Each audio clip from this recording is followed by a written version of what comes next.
Good morning, everyone. Today, I, Radhika, and Sada will be your anchors for the inauguration. In these uncertain times, many of our daily activities have taken a new course of execution, and so we adapt.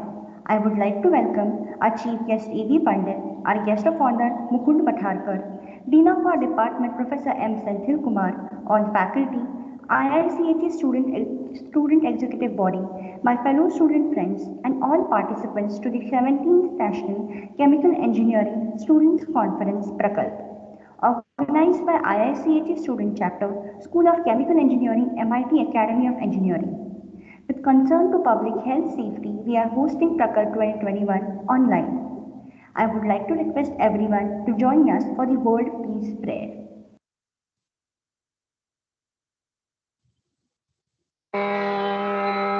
नमो जीयाद्या वेद प्रतिपाद्या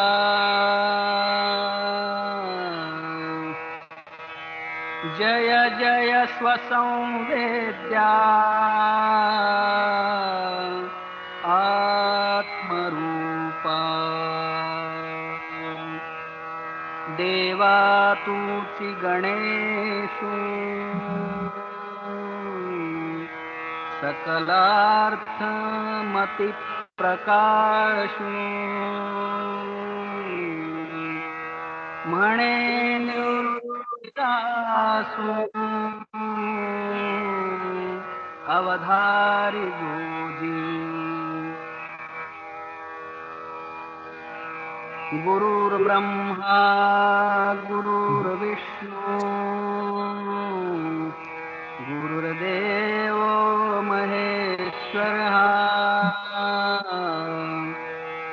गुरु साक्षात् परब्रह्मा तस्मै श्री गुरवे नमः.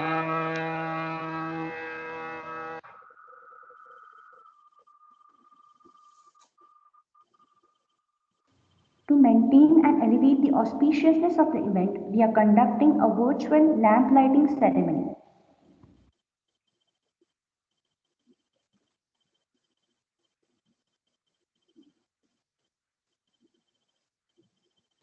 Now, we would like to share an intro of our school and PRAKALP.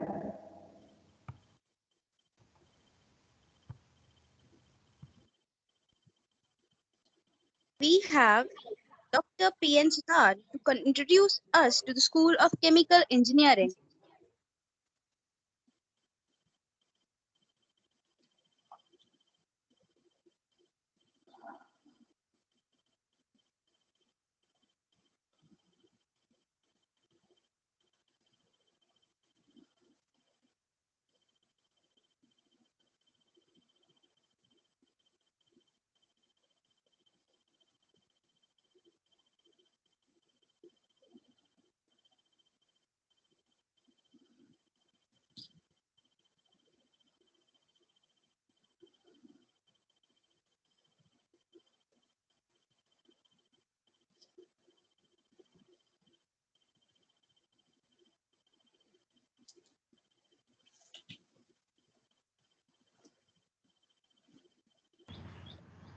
Yes. Sutar sir, you have to unmute yourself. Sutar sir, unmute yourself. Parag, you are not audible. First unmute yourself, no? Hello. Hello. Yes, Parag, you are audible now. Yes, yes, thank you. Sorry, the mic was muted. Respected guest of honor, Dr. Mukund Patharkar sir, Honorable Deputy Director, Dr. Nitin Rani sir, Dean, School of Chemical Engineering, M. Senthil Kumar sir, respected jury members, faculty, staff, students, and dear participants. A very good morning to all. I, Dr. Parag Sutar, as the PRAKALP 2021 coordinator, welcome you all to the 17th National Level Chemical Engineering Students Conference. To begin with, ours is an autonomous institute affiliated to Savitribai Phule Pune University. The School of Chemical Engineering was established as a department in the year 1999. So now it's been 22 years, and over the years, the school has progressed along an upward trend. The BTech Chemical Engineering program has been accredited thrice by the National Board of Accreditation, that is NBA. The faculty and staff team is well qualified, dedicated, and highly motivated. The curriculum is at par with various reputed universities worldwide. We have adopted the project-based learning approach so that the students are able to relate theory to practical applications and use the knowledge of all the concepts that they have learned in the various courses during their entire tenure of degree education to provide an effective solution to everyday engineering problems. We have regular interactions with people from industries through field visits and guest lectures. In addition, students have to undergo internships in an industry or research organization where they get to update themselves with real life industrial problems and the ways and or means to tackle them. We indulge in various student-centric activities like seminars, conferences, workshops, add-on courses, etc., which are conducted throughout the year to enrich the students' knowledge and contribute towards bridging the gap between curriculum and industrial requirement. Students graduating from our school are well placed in different organizations in India and abroad. Also, a very good number of students pursue higher studies in reputed national and international universities. So, this was a brief introduction to the School of Chemical Engineering. Once again, I welcome you all to this event and best luck to all the participants. Thank you. Thank you so much, sir.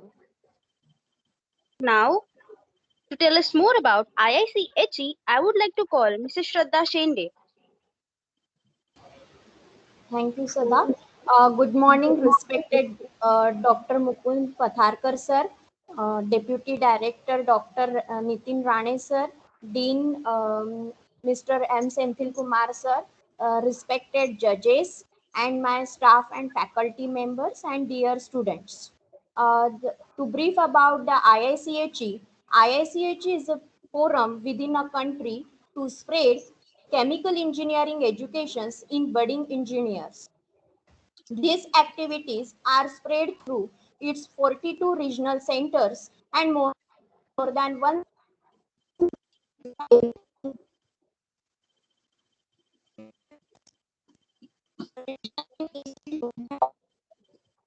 of refresher course, counseling sessions, etc.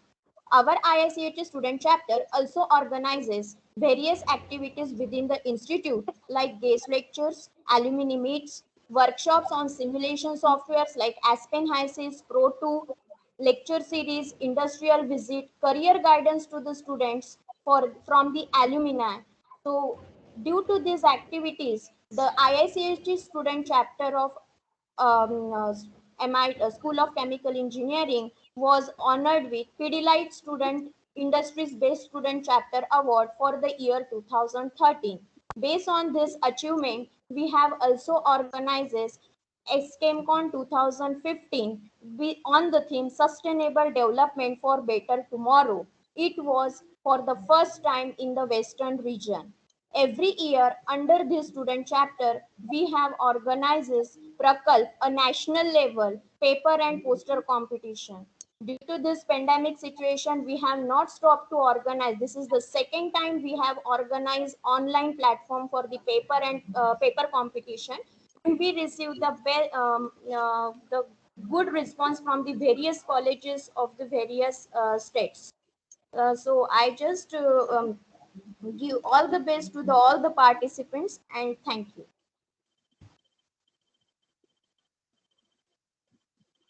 Thank you so much, ma'am. To elaborate on PRAKALP and this year's theme, I would request Mr. Yasin to share a quick glimpse with all of the fellow participants.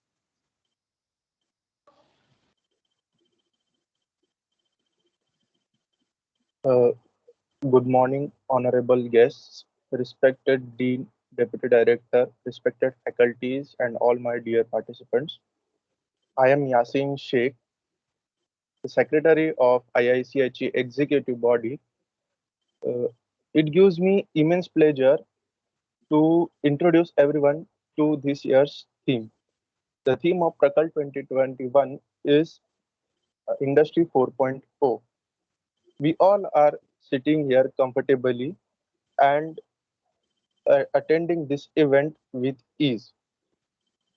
We all can agree if I say online is the new normal.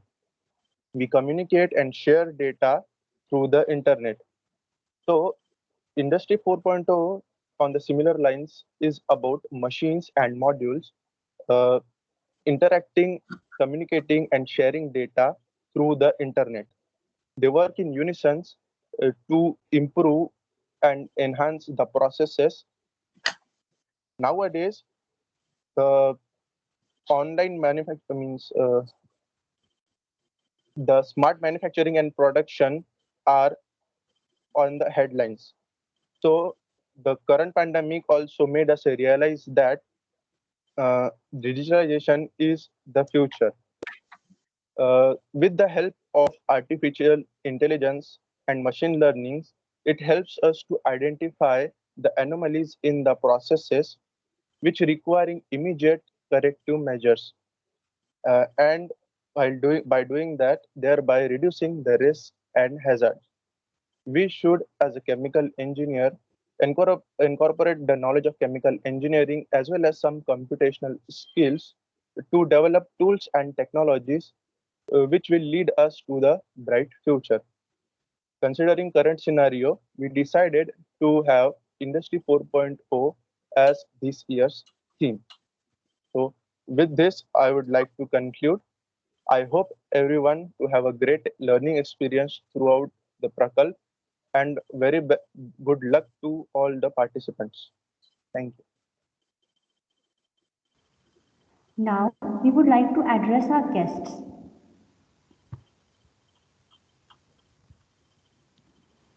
Our guest of honor today is Dr. Mukund Patharkar. Sir has 55 years of experience in the chemical engineering field. He did his B.Tech from Lakshmi Narayan University, Nagpur, and M.Tech from IIT Bombay in the year 1966. Also, he did his PhD in the year 1971 from the University of New Brunswick. He is a registered professional engineer in the state of Virginia and Tennessee. He has research work in popular fields like liquid crystallization, rayon fibers, polypropylene, polyethylene terephthalate, carbon fiber development, process simulation, and advanced software for equipment design. Carbon fiber research and testing, carbon fibers and composites for NASA Space Shuttle. Pan-based carbon fibers, strong, stiff, lightweight materials for aircraft, race cars, sporting equipment, high-strength fiber development for radial tires, and the list is endless. We appreciate your work and dedication, sir. We already feel the thrill and chill that your entire career has been through. Thank you so much for enlightening us with your presence and lighting up the environment. We would like our guest of honor, Mr. Mukund Patharkar, to share his words of wisdom to all the incoming engineers. Thank you very much for kind introduction. I guess you want me to start my little presentation, don't you? Yes, sir. Okay. I would like to greet everybody present, including your main guest, Dr. Pandit, Vice Chancellor of your university, chemical engineering staff, students, and invited guests. It is a distinct honor to meet you and interact with you young folks, which I do not get a chance to interact that many young folks at one time. And sometimes we all marvel at the advent of these new technologies. I'm sitting approximately 15,000 kilometers away from you, from on the other side of the world. And still, I can communicate with you as if you are just next door. Briefly, it has been a hard, trying times last 18 months. everybody, for everybody, from child to the elderly person, from rich to the poor people, from all kinds of people in between due to this COVID. I sure hope one of these days somebody finds a cure and this scourge will be out of the way so the normal life will resume.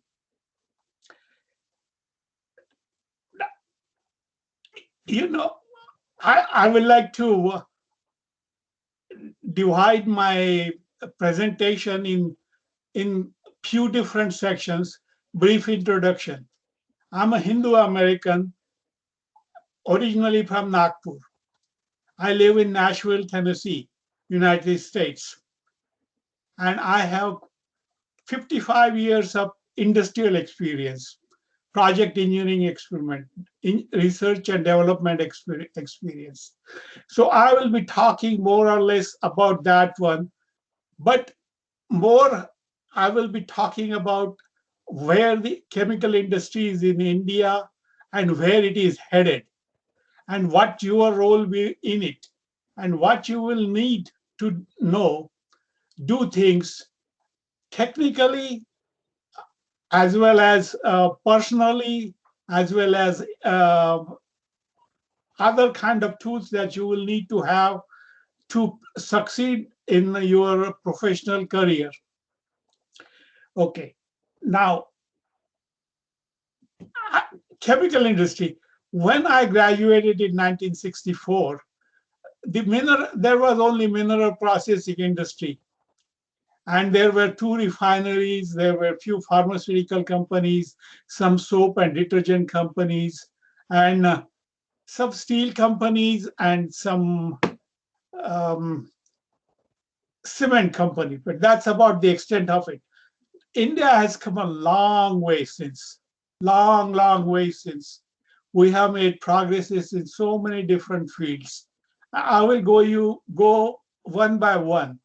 One is like take a pharmaceutical industry. From almost nothing, India has become kind of a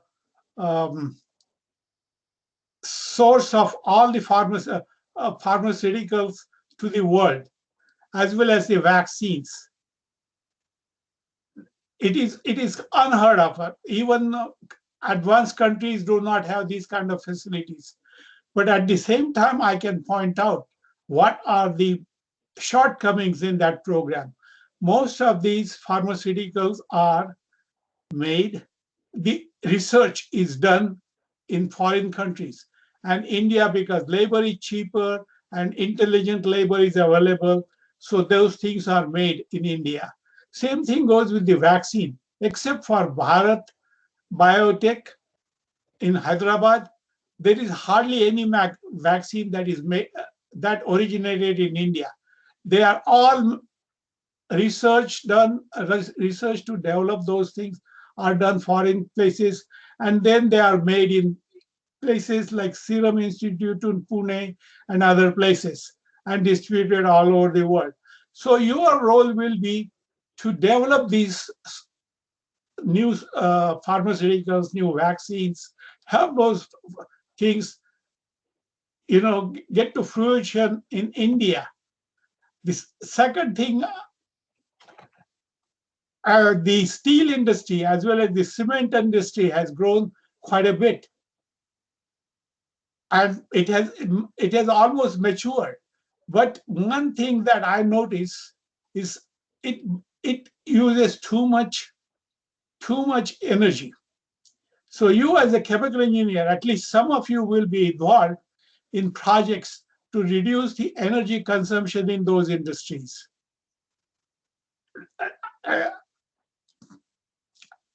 There's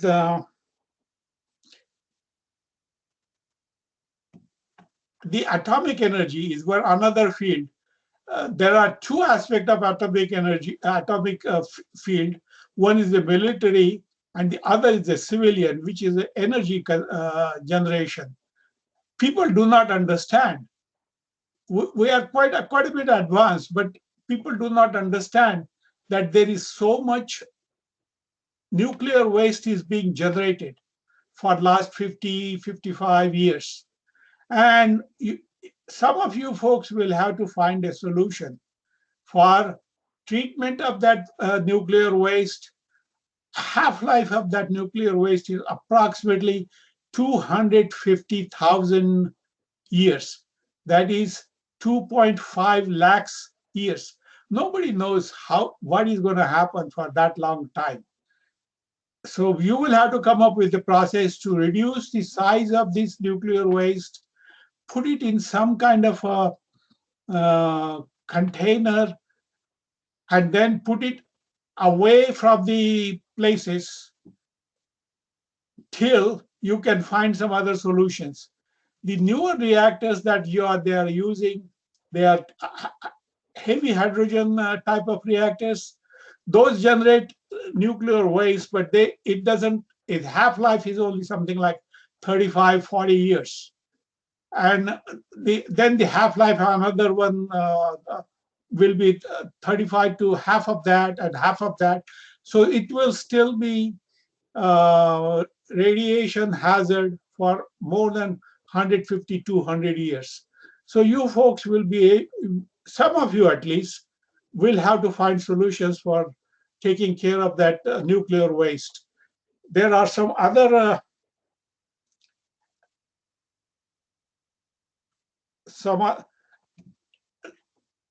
chemical industry has grown quite a bit, and in the process, most of the people, including the government agencies, have put a blind eye to the discharge of chemical-laden water they dump in the rivers and the streams, as well as all the fumes that they let it go in the air. You will have to come with the solutions for these kind of problems. One solution, what I call is a zero liquid discharge. In other words, companies cannot discharge any chemicals in the streams. They will have to treat it on their premises and hold it there. They just cannot discharge it. Same thing goes for what they release in the air. That thing will have to be treated. So you folks will have to come up with the processes to do all these kind of things. Another thing, if most of you people have grown up with plastics, all kinds of plastic. There are at least 4 or 5 main type of plastics I know, and there are even more than that. And all of them are lightweight, versatile, and find uses in all kinds of things. But that's on the worst side of that one is it generates waste. And what to do with that waste?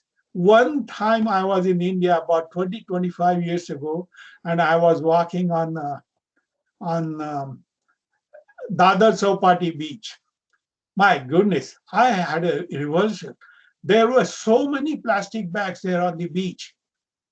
I was the only one that is walking there, and nobody wants that kind of a situation. You have to find the solutions for all kinds of problems. So now I will come to the real thing. Whenever you collect these things, there are 4 types of plastics. One is a polyester, PET type. There could be bottles also. Then there's another one is a polypropylene. Third one is a polyethylene, that black bags I was talking about, and some other advanced things. And each one of them need different type of treatment. So first you have to collect it, you have to separate things. Luckily for polyethylene terephthalate, PET, the treatments are not that difficult. It's not a rocket science. You can either reprocess it or you can use it as a fiber film material. Polypropylene, you may be able to recycle it once you separate it. Polyethylene is a difficult thing to handle because of these bags. Machines cannot handle those little bags. So you will have to find the solutions for that one. One other thing that is going to come your way, whether you like it or not. We have been using petroleum for God knows how long, maybe 30, 70, 80, 90 years. And we used to have 2 refineries. Now there are so many refineries. Even one of the biggest refinery in the world is in Jamnagar area. And there are some in Assam area.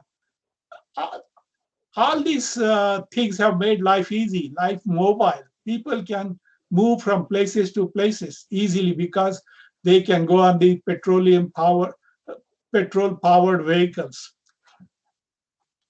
But petrol can, whenever you burn it, it generates CO2 and other pollutions. Same thing does energy generation, coal fire, coal burning. And we use approximately, energy mix is 45% is coal, approximately 25% is petroleum, 6-7% is natural gas, 10% is biomass, 6-7% is nuclear. So what happens when you burn coal, natural gas, and the petrol and the diesel? All that CO2 goes in the atmosphere, plus all the methane that comes from the dairy farming, that goes in the atmosphere. And it creates it creates slowly increases temperature of the earth. By now, in the last 70 years, temperature has gone up by approximately 1.5 degrees C. And if nothing is done in another 15, 20 years, it will go up by another 2 degrees. What it does is it's going to melt all the North Pole ice, South Pole ice, and all the glaciers in Himalayas. And once the Himalaya glaciers is gone, your rivers in the North India would not have water for several months. So all kinds of problems. And when this ice on the polar North Pole and South Pole melts, it will slowly rise the level of the sea.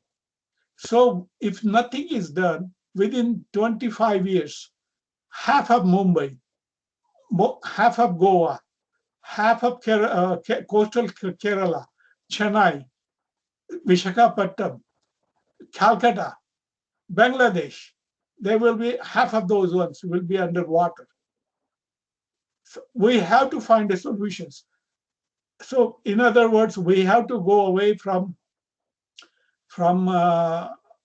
fossil fuels like petroleum, coal gas, natural gas, to the renewable energy. I will define renewable energy. It is solar energy, which is sun is there in the sky all the time, and we can tap into the solar energy if we are smart enough. We can, if we install enough solar panels, we can collect that energy, and then we can use the photovoltaic cells to transmit, build a transmission line and things like that, and use that electrical energy for your system, for your running of your factories and all kinds of things like that nature. You can even have the electric, what they call EV, electric vehicles with batteries. So a lot of you folks will be involved in generation, use of solar energy, as well as the wind energy to develop those things, develop solar batteries, issues of that type. Another thing you might have heard lately, last 10 days or 12 days, our Prime Minister said that India is going to go to the green hydrogen economy. What it means is hydrogen that is made from renewable energy sources. Today, hydrogen is used, but it is made for non-renewable sources. It is made from natural gas as well as coal burning. and they hydroform it with the steam, and that's how the hydrogen is made, and that is used for making your vanaspati, dalda, your urea for fertilizers. It is used for making certain chemicals. It is used for making um, but it is even used in as energy source in in the cement industry. So what it is doing is it's still increase, even if it is hydrogen, but it is derived from a non-renewable sources like natural gas and things like that. It increases greenhouse gases in the air. Since we know in last 40 or 50 years, it has got the CO2 contents in the air has gone up from 240 parts per million to approximately 420 parts per million. It creates problems. If nothing is done, India is going to face big problems. So many of you will be involved in developing uh, these solar cells as well as the hydrogen generation from solar units. This electrolyzer, when you pass a current through the water, you can get hydrogen and oxygen, and that's the principle. But currently it uses more energy than it produces in the form of hydrogen. You will be involved with the membrane development. They call it PEM membrane in that electrolyzer, which will increase the efficiency. And most of the energy that you put in, you will get it out of the hydrogen.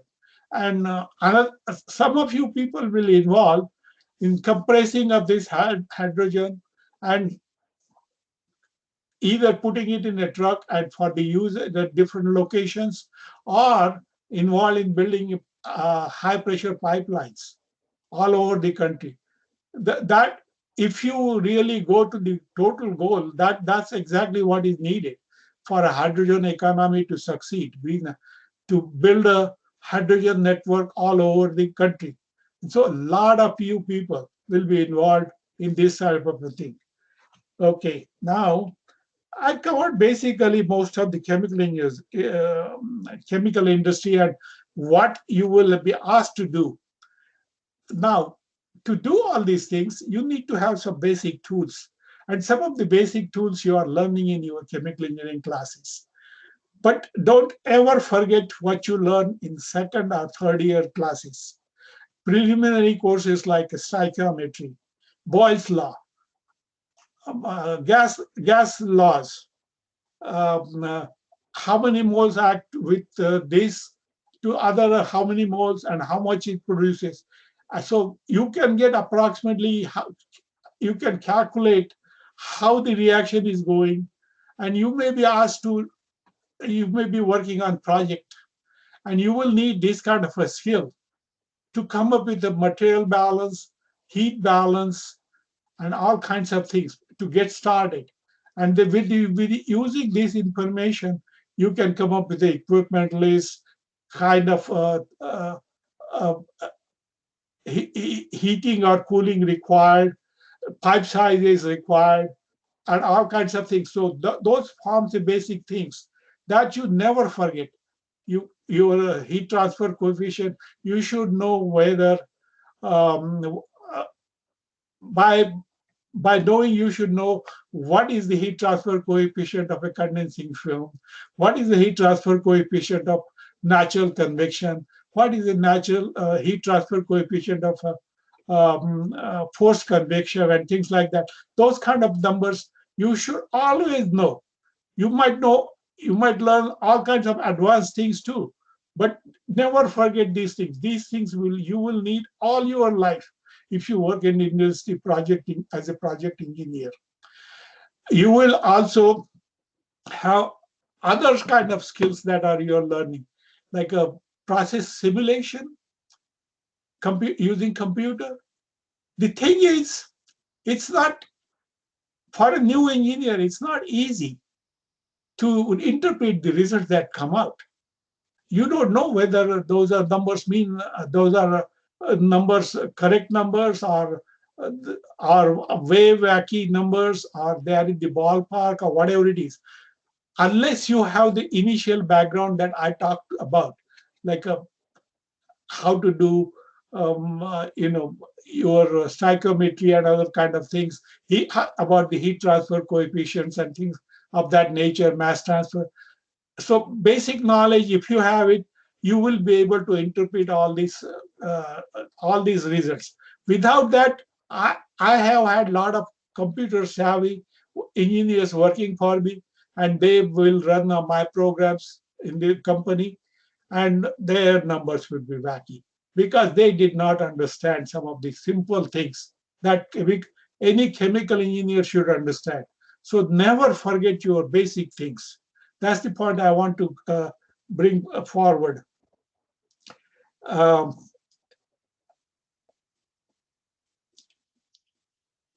You will also need some other courses like control loops. You will need thermodynamics. You will need a refrigeration ideas.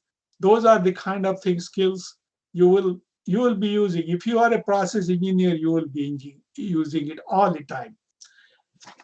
Now we come to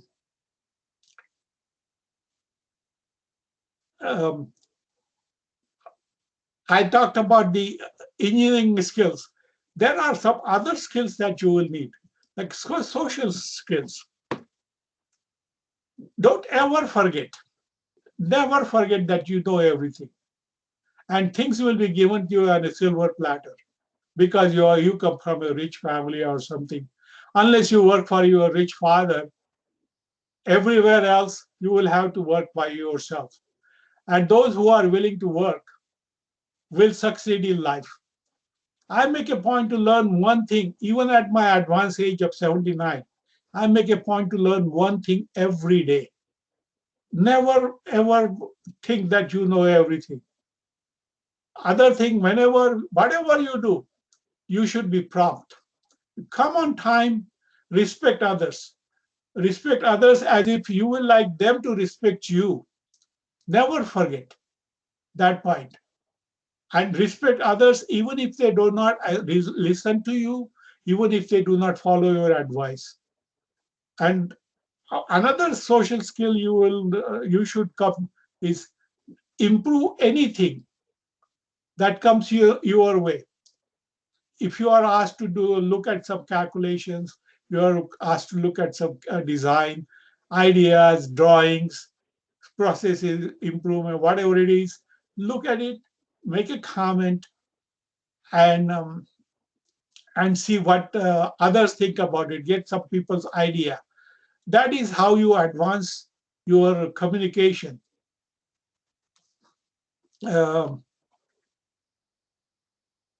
You will, once you do this on a regular basis, people will notice you, that you are diligent, you do your homework, you are there to improve the process, and you will be rewarded. Never forget this part.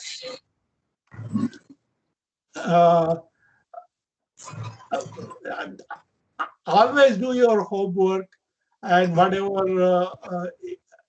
whenever you go to classes, you go to the meetings, and have an agenda and get input from others on your agenda. That way, let me see. Next page, how do I move to the next page there? Okay. Another thing is always be proactive. Take initiatives. Respond positively to some people's ideas, even if they are not noteworthy, but discuss, and that's how you strive to do continuous improvement. There are some interpersonal skills that you will need since you will be working in groups. So first understand what is the task. How are you going to promote the task to successful conclusion? Have a vision for yourself as well as for your organization. and about the task as well as about your project. Some of the things you can control and some of the things you cannot control. Select the things you can control and influence based upon your knowledge and the experience to improve the value of quality of your work and quality of your project. Always do your homework. There is no substitute for not doing homework. Come prepared for the classes, come prepared for the meetings. Make an agenda of each meeting, and those people who ask difficult, extraordinary questions usually get outstanding results. Don't be afraid to ask absurd questions. Don't be afraid to ask out of box questions. Don't be afraid to disturb the status quo. Surround yourself with people, successful people, who will challenge you and your ideas. And that's how you hash out things and your progress, your project progress will improve. And lot of the things you will do, they are interdependent. There are so many different um, people on your project with a different specialization. So your job is to collaborate with those members to get a better results, cost-effective results, timely results, and also create creative solutions. This is where you challenge yourself and your team members to improve the quality of work. Building teamwork this way is always a win-win situation for yourself, for your members of the team, for the company that you will work, and things will you will be noticed. Your team will be noticed. Always synergize the energy of all these different people I mentioned on your project, because they bring their strength and different weaknesses. So if you combine their strength, and if they are weak, the other person can give better ideas, and that's how the job gets better. Always keep safety and quality of the work. The safety is so important. You have to do the project hazard study. If you do that, you will be saving time later on as well as money, because you may not have to re-engineer things. Otherwise, problems can crop up after your project is halfway done. Then one other thing, final thing I want to mention, all these things, working in projects, working in companies, working on difficult projects, is a strenuous job. It requires mind, body, and spirit to be fully active. In order to have a fully active body and mind, consider yourself doing some kind of a yoga or meditation every day. You will see the difference. You will come to the company, you will come to the job well prepared, ready to go, give your full strength. I think that's about this presentation I was going to give. I'm open for question and answers.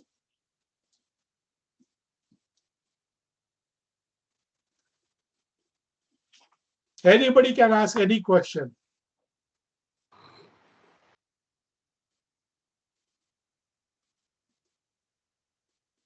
Dr. Patharkar, can I ask a question, just an add-on to your excellent discourse? I'm Professor Pandit. I'm sorry I joined late because I thought that I had a lecture which was scheduled, got postponed, but I had to give the lecture at 8:30, and that's why I could join only by 10 o'clock. But I did enjoy your course. And the question which I have is, combining whatever you said, I mean, it was absolutely the total view which any engineer should take. What do you think is the issue of sustainability which needs answering through our practice of engineering? Synergy, you said? Sustainability. The issues of Sustainability. sustainability. That is a buzzword, because a- anything you do in life, the, uh, we do projects, and sometimes they go either they go out of fashion because something better has been developed, or they just die out because of there were some other flaws or things like that. So sustainability on anything you do,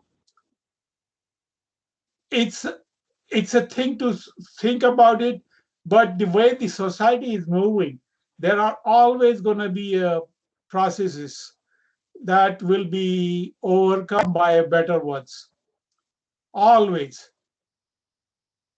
So that's why you have to constantly keep in touch with all the basic new things that are come up with, develop ideas, and even to use those ideas to uh, make your existing process or whatever it is better.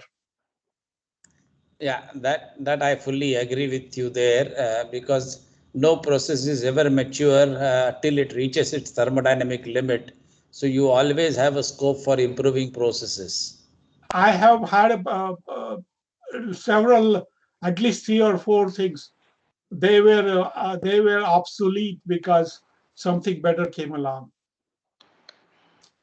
I'm It sure. has happened. So those plants go to what they call wash sale, Yeah. at very little prices. That's what Yeah. happened. It has happened on a couple of industries, a couple of plants we worked on. Yeah, I'm sure. And it's going to happen even to the coal-fired plants, Yes, even of course.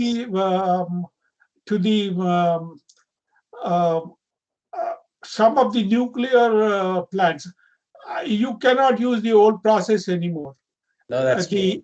The hydrogen, heavy hydrogen is a better solution. Best solution India cannot have is a Canadian reactor. Yeah. But because India has not signed the Non-Proliferation Treaty, so India ends up getting these Russian reactors, which are not top of the line, and you are going to have problems sooner or later with them, and they will have to be demolished, hopefully before anything serious happens, like it happened in Chernobyl, or it happened in Japan, or it happened in the 3 Mile Island in the United States. Before that, some of these things, because India even has some graphite reactors. Those are trouble sooner or later. They are not sustainable. These Okay. are few of the examples I'm giving. Yeah. Sure. Thank you.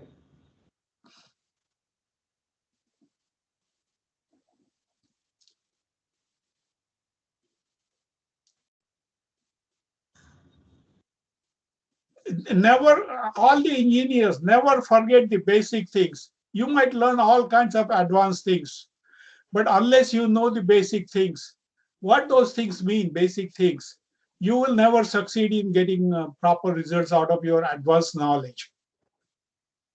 True.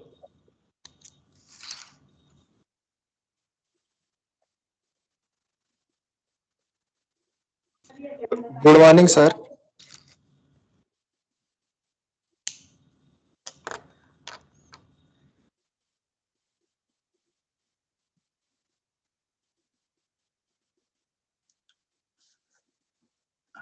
Even this I have an apprehension about all these green hydrogen we are going to go. Now, Reliance is one company that could provide 75,000 crore rupees for 4 gigawatt green hydrogen plant. But that's just 4 gigawatt. We need 100 gigawatt. just as a starter to make any difference.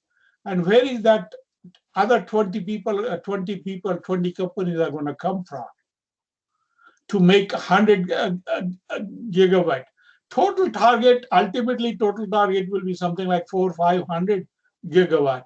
But as a starter for next 10, 15 years, you need at least 100 gigawatt capacity installed. It is not an easy task. You have to get a 5,000 acres of land for the solar cells, and that land has to be near the water source to make this green hydrogen. You cannot have these plants in Rajasthan where there is plenty of sunshine. You can have a lot of solar energy there, but there is no water available throughout the year, some of the places. So these green hydrogen economy will have to be places where people live, where there is a source of water available, as well as land available. It's a nice target, but I'm not sure in 10 years it can be achieved. Another issues are hydrogen. It is one of the lightest things. You will have to compress it to move. You will have to compress it to store. So close to 150 to 200 bar. So all that means every vessel you make, every storage thing you make, every pipe you do has to be able to withstand that temperature. It's a lot of investment to move that hydrogen. Right now, all these industries are moving it with a truck. Or a short distance, they may have a pipeline, and like where it is generated from the natural gas, or from the partial burning of the coals, and then they do the hydro farming and things like that to get this hydrogen. So they move with a truck. But if you are going to do it all over the country, you are going to have to come up with a pipeline network. No question about it. And it's not going to be an easy task. First of all, you have to get the right of way to build all your plants, your pipelines and everything.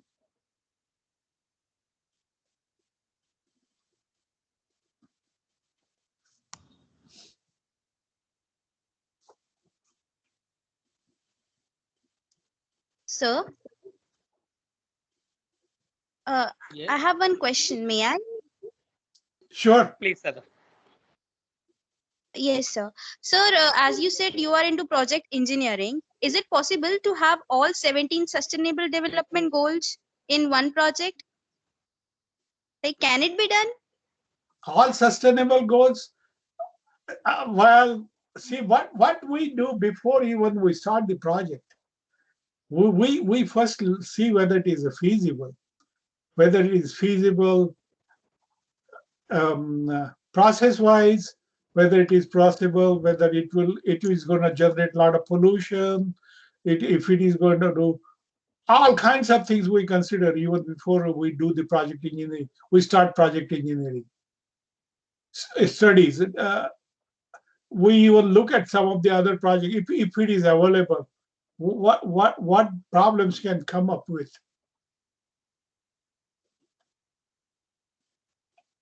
Many times what happens is economics is the what decides, as well as the policy that either government sets or the market forces set. If certain product is in demand, your company or some other company is going to start making that product. They will not always consider sustainability. They will go for that quick market, and then the resulting profits before other competition takes over that work.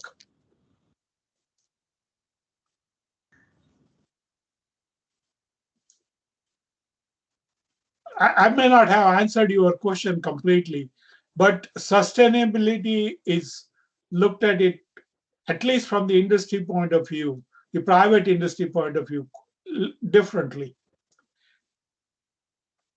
That perception itself needs to be changed. Yeah, I know, but that depends upon the market forces, what item is in demand, and all kinds of things. If something is in demand, somebody is going to come up with money and ideas to make that one. Whether it is sustainable over longer period of time or not, I do not know. But somebody will do it, try to provide it. But younger generation is more bothered about that.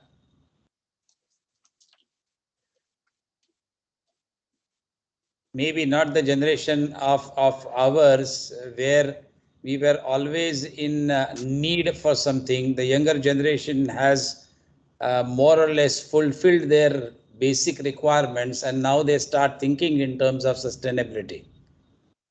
I think 25 years ago, 30 years ago, we did not have a subject of environmental sciences, EVS, in our school syllabus. But since 20 years, it has become a mandatory subject in school syllabus. Similarly, the issue of sustainable engineering practices needs to be introduced at the undergraduate level itself, so that while designing a process, you do a hazard analysis, you do safety, health, and environmental analysis. You also look at the sustainability analysis. Try to do LCA and then get the best alternative which you have. But sustainability, certain things you cannot predict. I will give this electronic industry. When I started, diode was just invented. This goes back, I'm talking about 57, 58 years ago when I was in school. Then the triode came along. Then, old people might know this Sony radio that came. Then came this, all kinds of these different type of electronic gadgets, one after the another, because they became obsolete. So I have several other things that I can throw away, but I'm an old timer. I just don't throw away anything. But that's what they are. In electronic field especially, the things are changing so rapidly. The black and white TV is gone. Then ordinary color TV is gone. Now you have all these LEDs and LCDs. Yeah, all kinds. See, I did my research, PhD research in heat transfer and heat and thermal and electrical gradients on the liquid crystals. This goes back, I don't know, 51, 52, 53 years ago. That time, nobody knew what to do with it. It took Sony Corporation 28 years to come up with something with that liquid crystal. And now it is everywhere. Some things take over, some things become obsolete. But that is what is going to happen in everything. Even soaps, you take soaps, some of the things that we used to have, nobody wants those one anymore. You want different type of soaps, you want different type of detergents. They put an advertisement on TV and all the people want that type of thing. So even detergents, I know the process in our LIT forum, I always converse, so I know this soap industry, what is it going through. Now apparently this LAD, LBA process, they don't want it because of sulfuric acid involved there. So different type of phosphate is going away. So things are going to change. Some things sustainability. Because they are going to change. Yeah, sure. that is going to happen. Everything, even if you look at the sustainability point, things are going to go obsolete and they will be thrown away.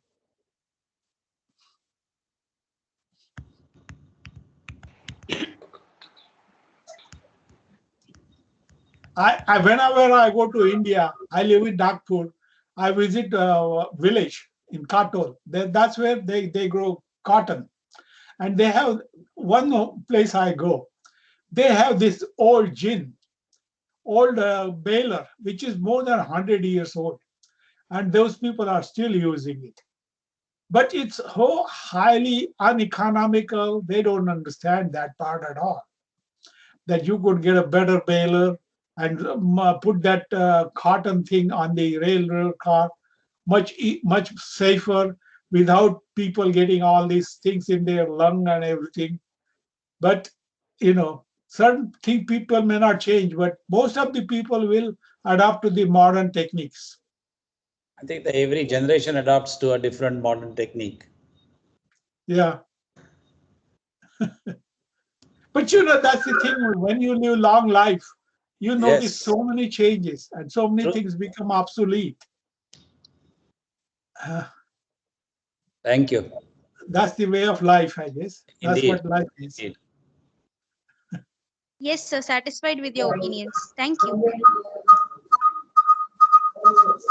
So with your permission, shall we proceed? Yeah. Go ahead, please. Yes, sir. Thank you so much, sir, for sharing such insightful and inspiring details with all us fellows. So now I would like for Sadaf to proceed with. Now, we would like to invite our chief guest, Professor Anirudh B. Pandit. Professor Anirudh B. Pandit has a wide experience in the chemical engineering research field. He did his BTech from Banaras Hindu University in the year 1980 and PhD in technology in the year 1984 from the University of Mumbai. He was an associate lecturer while pursuing his PhD in the University Department of Chemical Technology, now Institute of Chemical Technology ICT, under the guidance of Professor J.B. Joshi. Between 1984 to 90, he was in the Department of Chemical Engineering at the University of Cambridge with Professor J. F. Davidson. After his return to India in 1990, he joined ICT as a UGC Research Scientist B and was subsequently promoted as Scientist C. In 1996, he has done tremendous work in various sectors like bubble break and design of multi-phase reactors, and has developed novel designs of gas-liquid contactors and also designed new impellers. He has also worked on hydrodynamic cavitation. He has done immense work on the application of hydrodynamic cavitation for the intensification of physical and chemical processing applications. He has his work on microbial cell disruption for water disinfection recognized by International Maritime Organization as the most probable technique for ballast water treatment among 7 developed countries, including Japan, Germany, and the USA. He has authored more than 200 publications, several books, and over 50 chapters. He also has multiple patents to his credits and has guided more than 50 PhD students. We are thrilled by seeing your work and dedication to the field, sir. Thank you so much, sir, for enlightening us with your presence. Now, we would like you to share few words of wisdom to all the budding engineers. Thank you, organizers. And again, my sincere apologies for missing out the time. Good that Professor Senthil Kumar reminded me. Otherwise, I would have continued with my lecture till 10:30 and then I would not have known. This is what the problem is when you start doing things online. You have multiple requests coming from multiple agencies, and your diary necessarily doesn't prompt you all the time in terms of what is required, what is expected, and how you move your time. At least during the physical presence, you knew that you have to travel and give a lecture at a specific location. Here, irrespective of whether you're at a home or the institute or the college or anywhere else, you are working 24/7. That's the disadvantage of this online mode of teaching, because you are connected with the net 24/7, and then no time is available to you to really think deep and come up with creative thoughts, which is absolutely essential for you to come up with the solutions or innovative and ingenious solutions which are required in the modern world. So I think Dr. Patharkar, what he said is absolutely true. And I'm just going to add to a few points which he talked about. Please try to understand the fact that what separates out chemical engineers from any other branch of engineering is they are taught in the first or second or third semester itself the concept of material and energy balance. What to a limited extent one can be called as stoichiometry, but that stoichiometry is limited to the chemistry or compounds, whereas they are generally taught a complete understanding of material and energy balance. Now, material and energy balance calculations essentially are nothing but an audit of an activity which you are going to perform, as a result of which, if you are thorough with the methodology which is taught to you, forget about the individual examples which are given to you to understand the importance of MEBC, but if you understand and master the concepts of it, you can apply it to any branch of engineering, including any social engineering, which also includes effectively accounting procedures. Because accounting is nothing but a balance. It's the balance of the finance. So it is still a balance. So once you understand the concepts of input, output, recycle, conversion, so on and so forth, they can be extended to any activity in your life. And that's why this single distinguishing factor, which is the subject which is taught to chemical engineers, they should never forget. And always material energy balance coupled with the concepts which are taught in terms of transfers, be it momentum transfer, be it mass transfer, be it heat transfer, as correctly pointed out by Dr. Patharkar. The important message which he also gave, that never stop learning, because the rate at which, as he correctly pointed out, the knowledge which you acquire during your undergraduate days is getting obsolete unless you keep abreast. Every branch of engineering has a redundancy period. You will find that especially in computer science and computer engineering, by the time you graduate, what you have learned in the first and second year, that has already become obsolete. By the time you start practicing for 3 or 4 years in an industry, again that knowledge has become obsolete, as a result of which you got to continuously keep on updating your knowledge base and keep learning all the time. Maybe for chemical engineering it is not so fast because the basic concepts still remain, but again the new concept, be it sustainability, be it thermodynamics, be it the design of different equipments and reactors, maybe 4 or 5 years. Same is the case with mechanical engineering. Civil engineering is a slightly slow starter, but in the recent past, you find that the kind of superstructures and megastructures which have been made by civil engineers in record time, it would not have been possible without the involvement and application and utilization of modern construction techniques.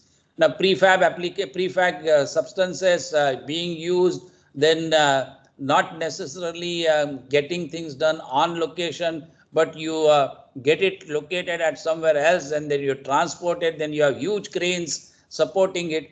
I mean, the kind of construction activity, I'm sure the people who have seen metro work which is going on, and the rate at which this metro work in different cities in India is progressing, it really makes you wonder the kind of tunneling which has been developed, the tunneling machines which have been developed. It is phenomenal. So all these hardware does take a lot of time, as a result of which the redundancy is slightly lower in the case of these engineering branches. But be it computers, electrical, electronics, with quantum computing coming into picture, the whole scenario is going to change again. But please keep in mind all the time, material energy balance is the bread and butter for a chemical engineer, and they should never forget that. Coupled with that, what really is a question which is asked by undergraduate engineers, and I would like to talk about that a bit further, is what sort of projects which we do. Now, this is a common question which is asked by students to their supervisors, and supervisors also, if they are not up to date in terms of literature, they will keep on recycling the old projects again and again and again, and very little new knowledge gets created.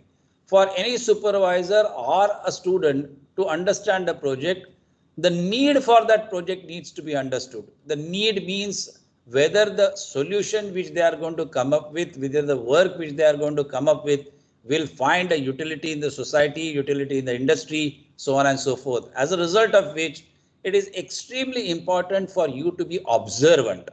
Look at nature, look at surroundings, look at the problems which are faced, and if you base and use your basic engineering skills to solve those problems, be it small, medium scale or mega scale, because mega scale problem may not be solved in a matter of 4 years of your undergraduate. It may require 25, 30 years of solid work with considerable research to come up with those solutions. Whereas there are some problems which you will be in a position to solve like a jiffy based on your basic understanding of chemical engineering principles. So I'll talk about few of these problems, especially from an Indian context, which requires a solution and which essentially is characterizing, categorizing India as a developing country or still a third world country. Now, one can debate about this nomenclature in terms of developing countries or third world countries. If you look at India, there are certain areas which are far developed as compared to any elsewhere in the world. Now, Dr. Patharkar talked about the nuclear energy, but India's fast breeder reactor program is the most advanced nuclear program as far as the world is concerned. Now, people are from France, people from Canada, people from Russia are still aiming to get that understanding of the nuclear fast breeder nuclear reactor cycle, which India is trying to develop, which is based on thorium. And for the past 20 years, a 40 megawatt plant has been successfully run. And probably in the next 6 to 8 months' time, a 400 megawatt plant also will be commissioned. So there are certain areas where we are at the top, but at the same time, you look at the bottom of the pyramid, you will still find people who have a large number, who are in large number, who do not have easy access to clean potable water, who do not have access to a reasonable quantity of food, you do not have access to reasonable medicines and reasonable quantity of health services, you do not have access to the requirement of safety while performing many of these anthropological activities. So one needs to look at the type of projects which you would like to do should have a context and should have, in fact, a local context. Now, you must always identify a local context to identify a problem and then try to find a global solution, because there are many countries which are much less fortunate than India. If you look at the African subcontinent, you will find many people still need a lot of basics which India has excelled in many. So if you look at the three things which India still needs, which is essentially roti, kapda and makan, and to that I would add three additional parts, which is health, ecology and safety. Now, when you consider ecology, everyone desires the kind of lifestyle or the kind of standard of living which is adopted in the Western world. But you look at the impact, environmental impact of that kind of a standard of living, and per capita, you will find that if Indian population, 1.2, 1.3 billion people, almost 16% of the world population, if it is desirous and if it achieves the kind of goal or the kind of living standard which is given in the Western world, in the developed countries, you will find the kind of environmental impact it is likely to have on maybe global warming, maybe climate change, so on and so forth, as a result of which sustainability issue becomes extremely important. So when you consider these three aspects along with the basic roti, kapda and makan, I'm going to take three specific examples. Sorry, I'm not going to use any of the transparencies, but people are welcome to share my thoughts, and if they are interested, I can give some quantitative examples as well. So let us look at the energy scenario of India. Now you would be surprised to find out that in India, out of the total energy consumption for whatever activities which we perform as a society, anywhere from 26 to 40% of the energy goes alone in cooking of meals. Now this number in the developed world does not exceed 5% of the total energy cake. Only 5% of the pie is required for cooking energy, whereas in India, because of the huge population and everybody requires 2 or 3 square meals a day, and that is in the form of a cooked meal, you will find that the India's energy consumption pie, especially in the cooking, is almost 26 to 40%. Now, who is going to look at it?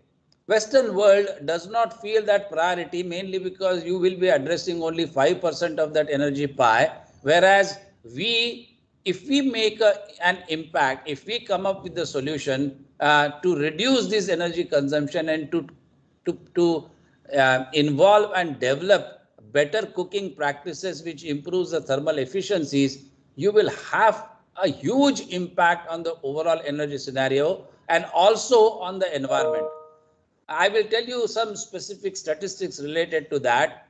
Now, even if you consider approximately 30-35% of the energy consumption goes in cooking alone, and you look at the cooking practices in Indian household, you will find that generally, not in the rural settings, but in urban settings, most of these people use pressure cookers.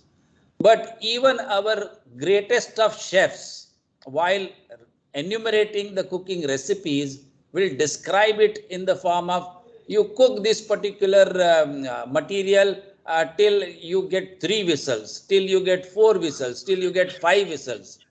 Now, this is a completely wrong picturization. It is not a whistle cooker, it is a pressure cooker. Every time a whistle goes off, 10% of thermal energy loss is taking place. You are supposed to train people, you are supposed to educate people in terms of how the energy utilization is to be carried out. So if you do something like that, the opportunities available for you. Currently, the average thermal efficiency of Indian cooking hovers around 10 to 15%. So you have a huge opportunity. You look at an industrial boiler. Industrial boiler doesn't work or doesn't become economically efficient unless it works with minimum of 85% thermal efficiency. All the calorific value of the fuel has to be extracted in terms of either steam or any other activities. Can we do this in the case of our cooking practices? Can we increase the efficiency to a level of 80%, 85%? Let us aim for 50 and 60%. And that is where you look at the chemical engineering practices and chemical engineering principles and energy balance calculations. And you will come up with multiple solutions. The simplest of the solutions which I can say, that if you understand a pressure cooker, then the moment whistle starts dancing on it, you put it on a low flame. Don't allow the whistle to go. Let the pressure be there. Let that temperature be there, because that temperature will facilitate the kinetics of cooking. And everybody knows, considering it a first order reaction, then the every 10-degree rise in the cooking temperature, the time of reaction reduces by half. So you can imagine the kind of cooking which can be carried out at 120 degrees centigrade as against letting off that particular steam and bring it back to atmospheric pressure again and start cooking at 100 degrees centigrade till it reaches 120 degrees centigrade again. Now, this is what we are taught in our basics of chemical engineering. So I couldn't agree with more with Dr. Patharkar that the basics of chemical engineering should never be forgotten. And they are the ones which will offer you the solutions. They are the ones which are going to offer an innovative solutions to address these issues of energy. So this is one part which I said. We have developed both the devices, an eco cooker which works with thermal efficiencies to the tune of 72%. There are problems. There are problems because of the scaling down of these operations. Many a times large systems can be heat integrated to improve the thermal efficiencies, and that is not necessarily possible when you downscale the system. Upscaling is relatively easier. to improve the efficiencies, but downscaling and maintaining those efficiencies is going to be a difficult proposition. But of course, innovative solutions are available. Similarly, if you take a cooking stove, the average cooking stove works with an efficiency of 25 to 30%. We have come up with the device. Of course, a complete understanding of the processes of combustion, the processes of heat transfer, the processes of air which is required for combustion, of preheating. All these processes can be integrated like what you design a boiler, and you would be in a position to improve the thermal efficiency or the efficiency of a cooking stove. Now, this efficiency of a cooking stove can be achieved to the tune of about 60–65%. And the problems, as I said, is mainly because of the scaling down. So if you combine an efficient cooking stove with an efficient cooker, a combined effect can have reduction in the energy requirements by 50%. So you can imagine 30% of the pie, energy pie, can be addressed even if 10% or 20% of the population start using these particular practices. You will find the kind of impact, economic impact, which is likely to have on our country. And the estimated cost is likely to be in the range of about 1 to 2 lakh crores of rupees in terms of revenue saving of imported fossil fuel and gas, so on and so forth. Now, these are huge numbers, so you should always keep a high target, but at the same time, the target needs to be justified on the basis of sound scientific and engineering principles. The second issue which I would like to take it up, and I think there is something else associated with it. Not more than 20% of the population is involved in what we call as commercial fuels. That is essentially fuels which uses either kerosene or gas or liquid fuel, petroleum, diesel, so on and so forth. And almost 80% of the population still uses solid fuels. And there is a problem with the combustion characteristics of the solid fuel, mainly because of uneven distribution of the air, the irregular shape of the solid material. Everything needs to be addressed by using the modern tools such as computational fluid dynamics. Try to understand the flow rate, try to understand the flame propagation, try to understand how the temperature profiles are changing, where the energy is being delivered. All these issues need to be combined, and they are no different than what we are learning in our basic chemical engineering principles. The only thing, they need to be taught from that particular angle, that here is an opportunity for you. It will result into good publications, it will result into good products, it will also result into good economic sense. So the second issue is water again. Now you look at water. If you look at the total precipitation in India and you divide it by the number of population, number of people who are going to use that particular water, you will find that on an average, in every Indian has more than 500 meter cube of water per year available. So where do we lack?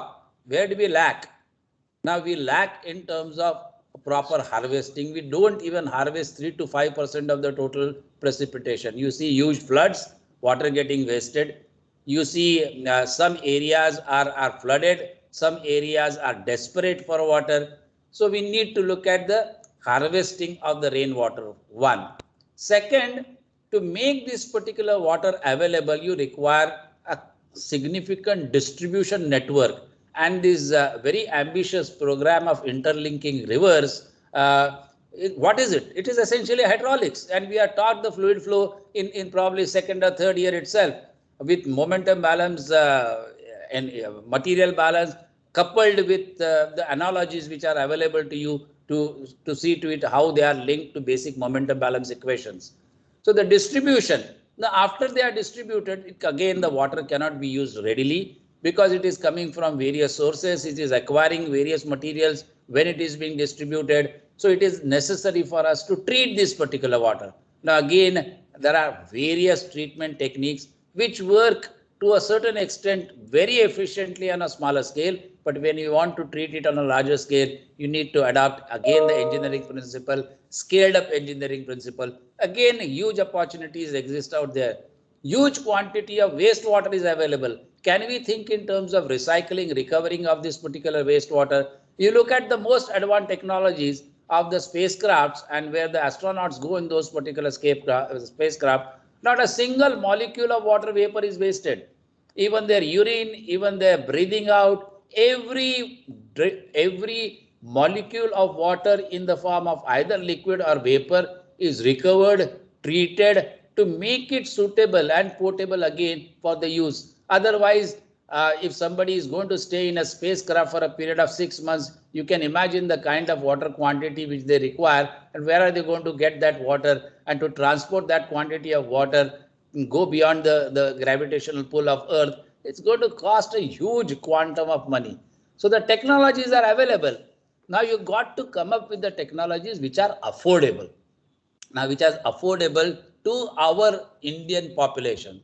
So I talked briefly about food. I talked briefly about water. And let me just talk briefly about the safety aspects of it. And this is where the sustainability comes into picture.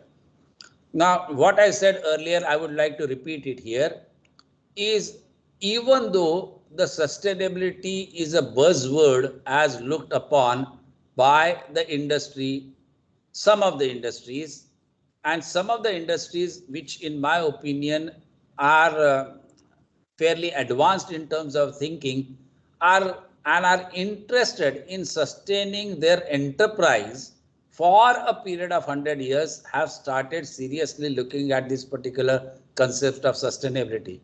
The kind of raw material usage which they use, whether this raw material usage is sustainable, can they have 100 years of operation henceforth using that particular raw material? Can they shift the raw material? And this is not going to happen overnight.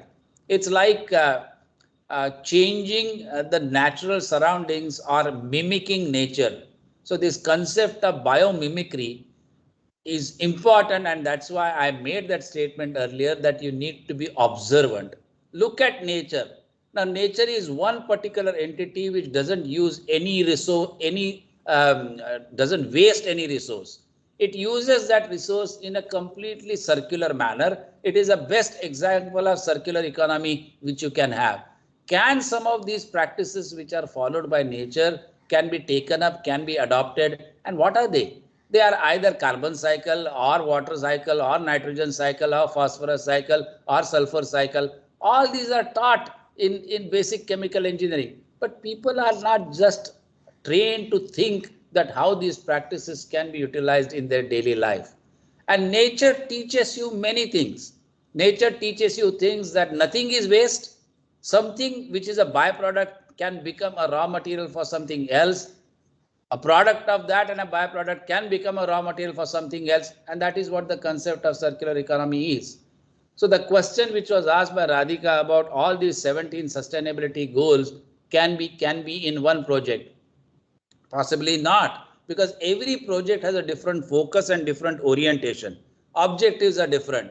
But if a project has a major objective of at least 1 or 2 or 3 of the goals of sustainability addressed properly during the design stage itself, rather than finding end of the pipe solution in the design stage itself, if we are careful, it is possible for us to adopt. Now, sometimes the sustainable solution doesn't make economic sense today, but in 5 years down the line, you'll find that that is going to be economical. Now, Dr. Patharkar also talked about the electronic industry, the huge quantity of electronic waste which is getting generated. Already the practices are happening where the dumping sites of electronic waste are now becoming landmines for the recovery of precious chemical, because the recovery of these precious metals which are used in the electronic industry are becoming more and more expensive to recover it from the natural ores. So all these electronic dump sites will be treated as future landmines. So future mines which will be utilized as sources of this raw material. Currently, it may be uneconomical, but as the natural resources of ores become more and more expensive, at some point of time, they will definitely going to become economical.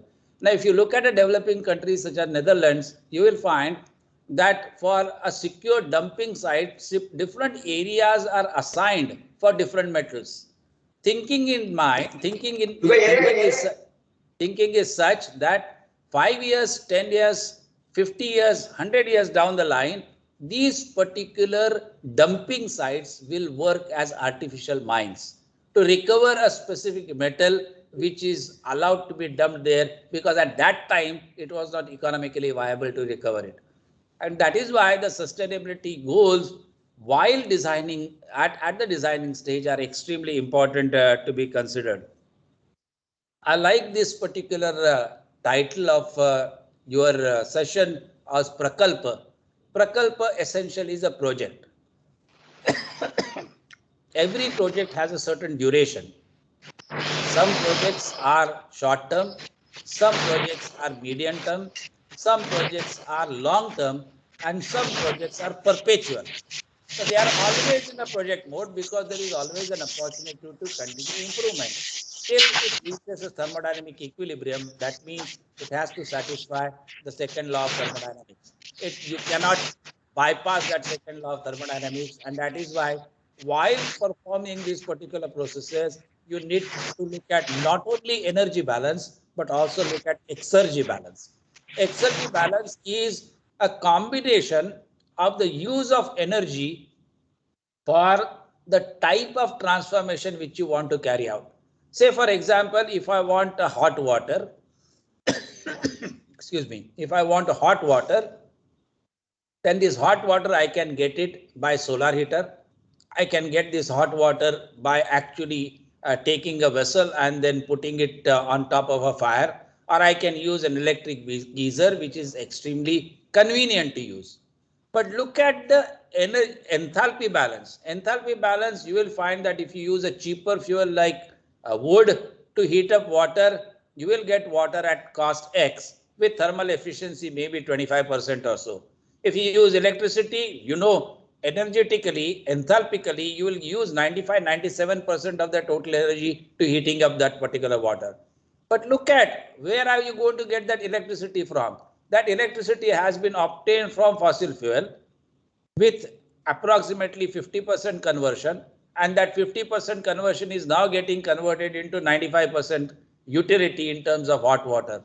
So in terms of exergy, the electrical geyser for hot water is working with exergy efficiency of not more than 5%. Similar to use of appropriate quality of water for appropriate use, appropriate usage of energy for appropriate application is actually extremely important to be considered. So while teaching the subject of energy balance, along with the enthalpy balance, the exergy balance also needs to be taught and should be an integral part of the undergraduate course.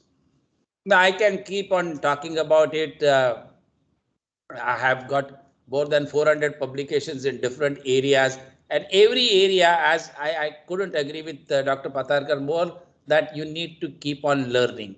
You need to keep on improving your skill set. You need to keep improving about your knowledge base, because that is what is going to help you in teaching.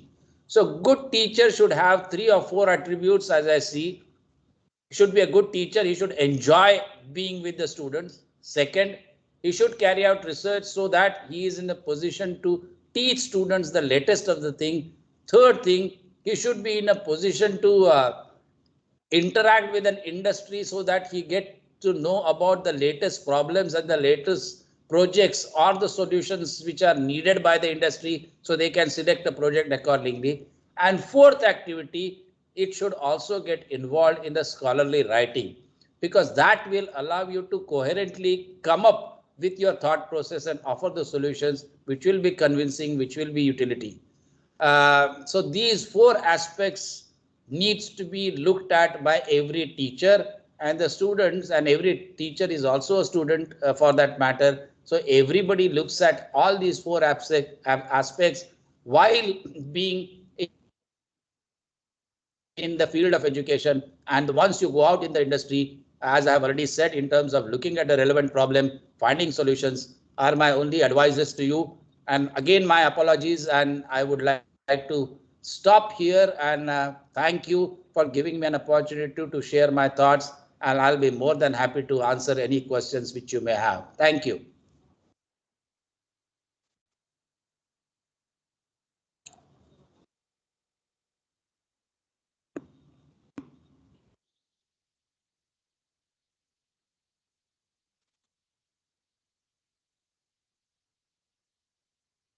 pointed out are Patharkar, very true. Some of the things you pointed out are very true. I don't know why you need so many things done in a pressure cooking. I just do not understand it. I do Indian cooking. I do not have a pressure cooker. And of course, our energy balance is different. Our temperatures are, most of the energy is used for heating our houses because we live in a cold country. Yeah. So that will bring our things down for the cooking thing. But still, your point is very valid. Why you need 5 whistles for the pressure cooking? You can definitely save energy there by lowering the gas supply. Yeah, so what you say is absolutely correct. Depending upon the shape of the vessel, there is an optimum heat flux a vessel is capable of accepting. That is so many watts per meter square. Right. So if you are going to use a small vessel and a big flame, obviously your thermal efficiencies are going to be very low. So the eco cooker which we have designed essentially addresses and uses 3 chemical engineering principles. One is optimum size of the flame to the size of the vessel. Second is the actual cooking practice doesn't require sufficient energy as long as you bring the material to be cooked to the minimum cooking temperature. Now, if you take rice and keep it at 40 degrees centigrade, it doesn't get cooked. You require a minimum of 60 degrees centigrade temperature for rice to get cooked, but at 60 degrees centigrade, it will take 2 hours for you to cook. Whereas in 120 degrees centigrade, which is a typical pressure cooker, in 7 minutes time, the rice is going to get cooked. So you need to have a device which will bring the temperature to 100 degree or 120 degrees centigrade and maintain that particular temperature that period so that you can prevent by preventing the loss of heat. So the early shut off of the flame followed by insulating this particular material. And third, we use a multiple effect evaporation principle where once the steam is generated, the same steam keeps on heating it again and again. If you visit the Puri in state of Odisha, they make prasadam, which is essentially rice. And you have 20 vessels mounted on top of another. The bottom vessel is the only one which receives the direct supply of heat through flame. And they keep on removing the bottom vessel which gets cooked first and put a new vessel on the top, and they keep on recycling it. So 20 vessels, so it's essentially a 20 effect, multiple effect evaporator. You can imagine the kind of thermal efficiencies which you can expect. So practices are there. We need to learn from these practices and implement it in our product and implement it in our practices.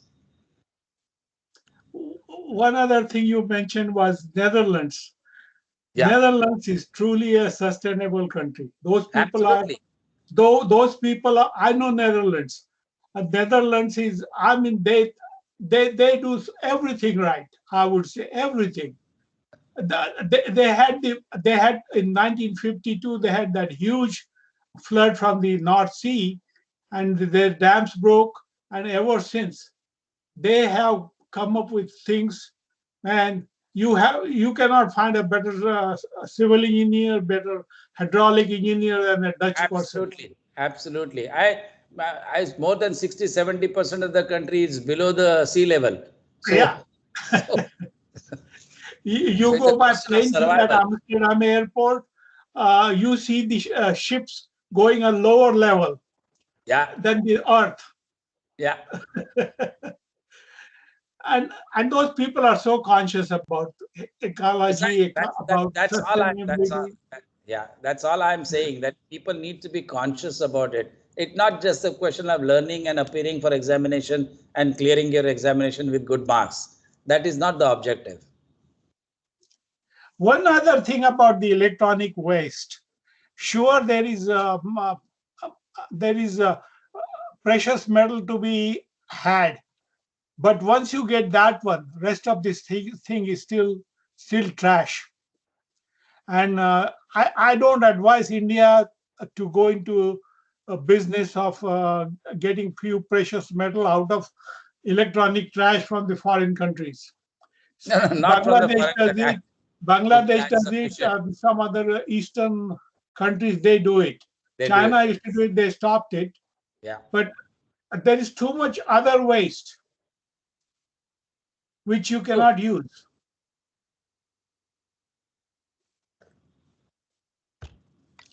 Well, I like your idea of using everywhere, even in your homes and everywhere.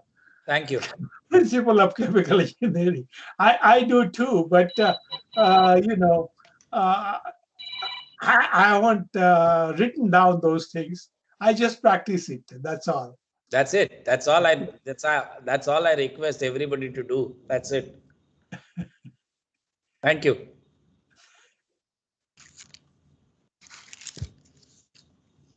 Really impressive, sir. What an examples you gave, and completely satisfied with the 17 SDGs example and the doubt which I had. Thank you so much for clearing it. And I Pleasure. must say, what a word of wisdom it was. Like, thank you so much, sir, for sharing such insightful and inspiring details to all the fellows. Thank you. Thank you. Thank you very much. I would like to formally welcome all judges, panelists, faculties, participants, volunteers, and sponsors to PRAKALP 2021.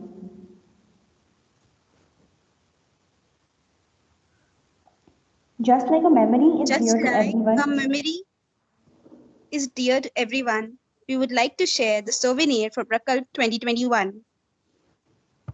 I request almost everyone to turn on their cameras while we release the souvenir. Thank you.